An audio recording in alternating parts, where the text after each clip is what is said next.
Today's draw reminds us that balance is the key to true victory. Axtis, goddess of harmony and triumph, guides us to realign our will with peace. Namaste asks, when did you last let your bare feet touch the grass? Self-compassion invites a gentle hand upon your own heart. Offer yourself the kindness that you so freely give others.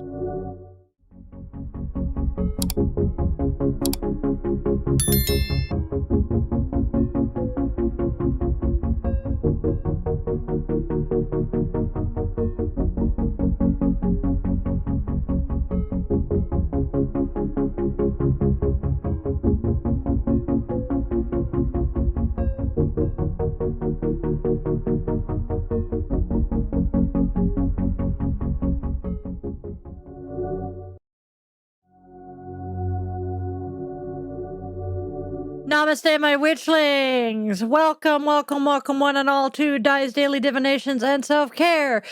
This is where magic meets mindfulness, where we weave together the sacred spiral flow, honoring the day, listening to the cards, and caring for ourselves along the way. So, welcome back, or if you are new here, hey, hi, hello, and welcome. Each day, we flow with the sacred spiral. I am Di, your favorite yoga witch, and guide through that. So let's step into today's spiral together. So go grab your favorite crystal. I'm going to play with a desert rose today. Light your favorite candle or some incense, cozy up with your coffee, tea, or whatever brew fills your mug this afternoon, and let's step into today's spiral of wisdom and self-care together. Don't forget to do the whole like, share, and subscribe thing. It really does help our witchling circle grow, and it does keep our daily spiral turning. All right, we have 2 family birthdays today. First one, they are one of my bonus kids. They've been my Munchkin's best friend since about 6th grade and the Spawn's friend for almost as long. So, Nov, I hope today is a kick-ass day just like you. Second of all, it is my eldest granddaughter's birthday. Sweetling, I know Mama and Daddy and Big Brother are going to make this the most awesome day for you. Just remember, Mama Di, Papa, and Uncle Ark are all wishing you a happy and wonderful birthday as well. Happy birthday to those celebrating birthdays today.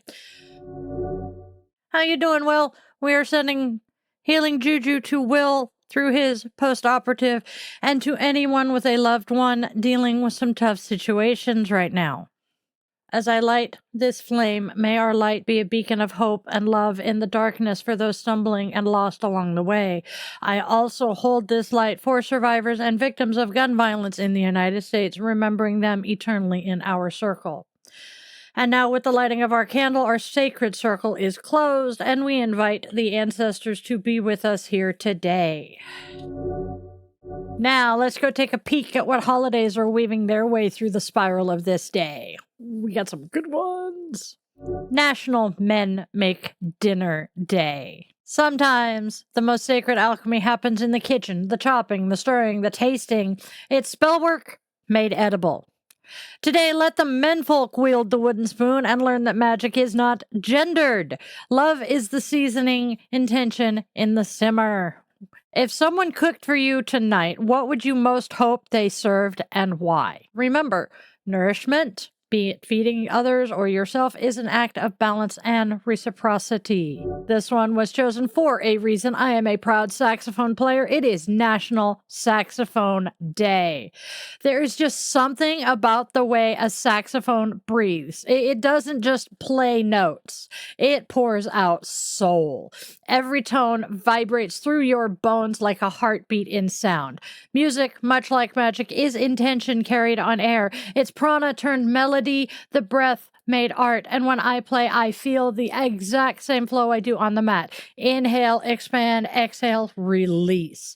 Let that rhythm carry you. What is the soundtrack to your current season? What note are you learning to hold, and which one are you finally ready to let go and release? Breath, rhythm, and the resonance between body and the spirit. This is the spiral of sound that keeps us in harmony with life. International Day for preventing the exploitation of the environment in war and armed conflict. Mother Earth doesn't choose sides, but she bears the scars of literally every battle. Today, we remember that peace begins with protection of soil, of water, of the air that fills our lungs. Offer gratitude to the earth beneath your feet. What can you do, even small, to heal rather than harm? Because we need to remember stewardship, peace, magic, and grounding practices that honor our living planet. Mother Earth is not just a thing, she is a living being. Oracle cards. Some people never change. Sacrifices must be made. Stand your ground. Because some people never change, the universe whispers that sacrifices must be made, and yes, my witchling, that's never an easy spell to cast, but this is your moment to stand your ground, to hold firm in your truth, and to trust that the shedding makes space for your becoming. Tarot cards. The Chariot reversed. Failure. You have little regard for rules and regulations or the law of the land. Through your power-hungry quest for achievement, you may appear ruthless, bringing about your own downfall. The World reversed. Failure to complete what you have begun. Disappointment and superficial vision. 10 of Rods. You are in danger of taking on more than you can handle. Please don't bite off more than you can chew. All together now. The Chariot reversed warns that the wheels have slipped off the path. Ambition untamed can turn triumph into turmoil. When we chase power without purpose, we lose the rhythm of the sacred journey. The World reversed reminds us that completion still waits beyond the horizon, unfinished lessons tugging at our spirit. And the 10 of Rods shows why you've burdened yourself with more than any one soul should carry. It's time to pause, my witchlings, release the excess, and realign your will with wisdom. Let's braid the Oracle and Tarot together, bringing their voices into one sacred spiral message. Some people never change. Sacrifices must be made. Stand your ground. The Chariot reversed. The World reversed. 10 of Rods. Because some people never change, the Chariot reversed warns that you may be pushing too hard against the current, chasing victory without regard for balance or consequence. The universe whispers that sacrifices must be made, and though the World reversed shows you've yet to finish what you began, it's not failure, but a lesson in alignment. The 10 of Rods cautions that you have taken on more than your spirit can comfortably bear. Stand your ground, witchling, but know when to lay down the burdens that are not truly yours. In doing so, you reclaim your power, your purpose, and the peace waiting on the other side of surrender. Our affirmation with our reading. I release the weight that is not mine to carry and honor the balance between ambition and peace. I stand my ground with grace, knowing that letting go is not defeat, but sacred redirection. Each sacrifice I make clears the path for my true purpose to unfold in divine timing. Namaste tells us to take a barefoot walk. Do you remember what it feels like to have fresh grass between your toes? When was the last time you allowed your bare feet to touch the earth and feel everything underneath them? Give yourself a moment to walk barefoot. Invite all the sensations into your body. Walk slowly and calmly. Slow, calm movement that invites vulnerability, like walking barefoot, can help ground you in the moment. Feel your body relax into this exercise. Warm fuzzy. Place a hand gently on your heart, arm, or cheek. Take a moment to just feel the sensations and emotions that arise. Next, we honor the goddess of the day. She is a divine presence to inspire, guide, and walk with us on today's spiral. Today's goddess is Axtis. Axtis, the Iranian goddess of peace and victorious harmony, teaches that true justice begins with inner balance. Her name means victorious peace, reminding us that serenity itself is a form of triumph, one born from creating symmetry where discord once reigned. She inspires us to be the calm within the storm, to hold compassion as our shield and understanding as our sword. Today, honor Axtis by becoming a vessel for peace. Engage in small acts that restore harmony, mend misunderstandings, uplift community voices, or give to causes that pursue global unity. Wear white as a symbol of truce and carry amethyst or carnelian to amplify calm courage. In your words and actions, let serenity ripple outward, for gentle discourse holds the power to heal worlds. That's our goddess. What do you think of her?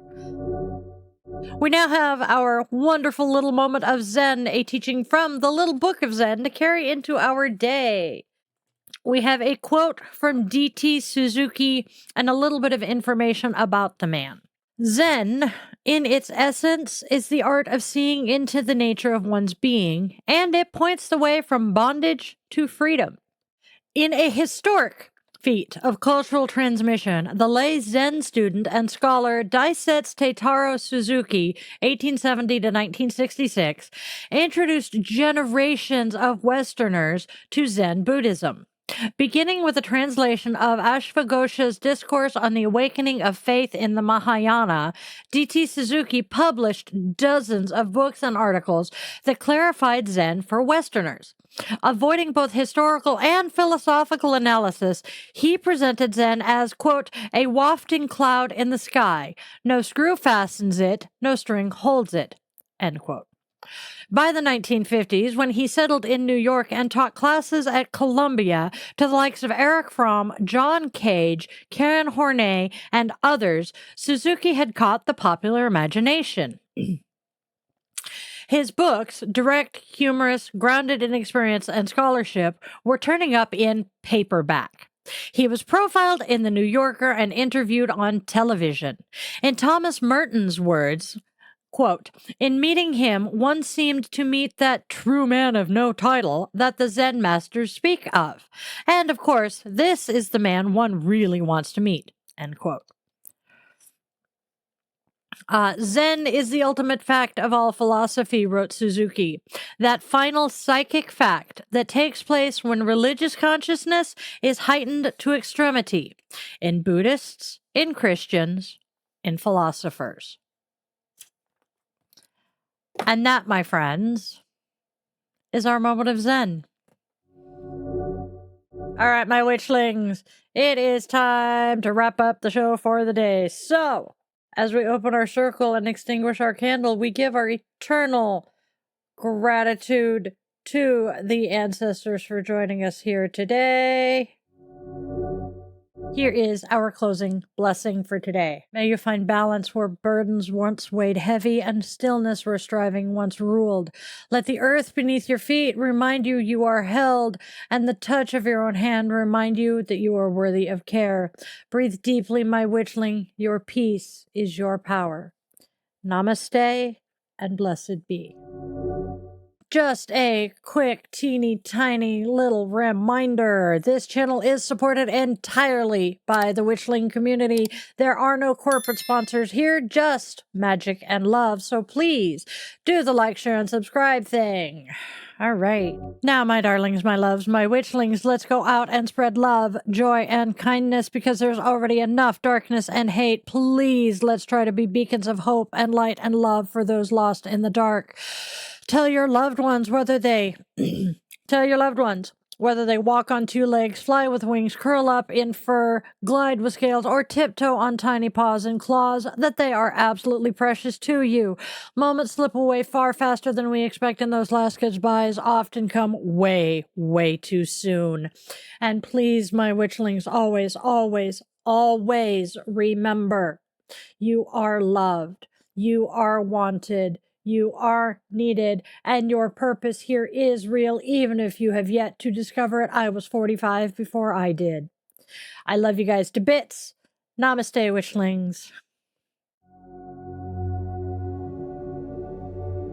Join the Coven on Patreon for exclusive rituals, behind-the-scenes contents, bonus blogs, early access to classes, and our private Discord server. Tiers start at $1 per month at patreon.com/DieTheYogaWitch. You can fuel my caffeine habit and get access to bonus content at buymeacoffee.com/die.theyogawitch. All of my links are in the description and on my linktree/die-the-yoga-witch. Are you looking for some personalized guidance? You can book a one-on-one yoga or coaching session, join a workshop, or explore rituals and services at yogawithdylin.com. As an ordained minister, I also offer blessings, ceremonies, and custom rituals for all of life's milestones, and you can find out all about that at dietheyogawitch.com. Our weekly magic, yay! Monday through Friday, daily divination and self-care at 1:30 p.m. Pacific Time. Sunday, 1:30 p.m. Pacific Time, we have coffee and cues with Die the Yoga Witch. Tuesdays and Thursdays we have at 4:30 p.m. Pacific Time our podcasts. Tuesday we have Bitchin' Witch, and Thursdays we have the Yoga Witch's Cauldron. And then Friday, 8:30 p.m. we have Friday Night Guided Meditation and Yoga Nidra. So please join us.